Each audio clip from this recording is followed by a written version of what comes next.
Sa pag-upo ng bagong speaker ng BTA Parliament, sinabi ni Speaker Muhammad Yacoob na walang tatanggalin sa mga empleyado ng yumaong BTA Speaker Pangalian Balindong. Pero magkakaroon anya ng reshuffling at alignment. We don't want one be isolated or mawawala sa ano. Kasi ang palagi na namin sinasabi, we came to parliament speaker of all. So definitely wala kaming tatanggalin, wala kaming gagawin na i-terminate. But maybe need to align.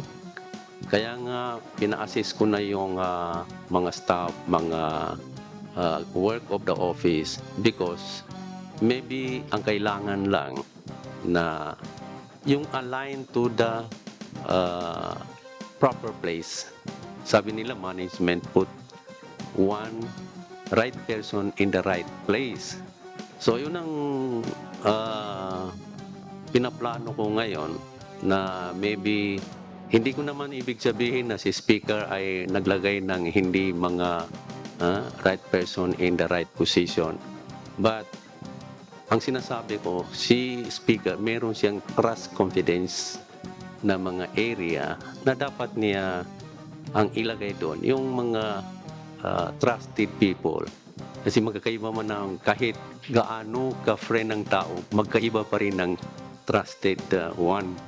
So, yun ang sinasabi ko sa mga so please, yung position na nilagay yung speaker yung tao, because yun ang trusted and confidence niya.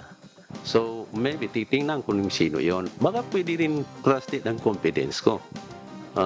But definitely, magkaroon ng alignment and reshuffling or whatever. But definitely, no one will be terminated.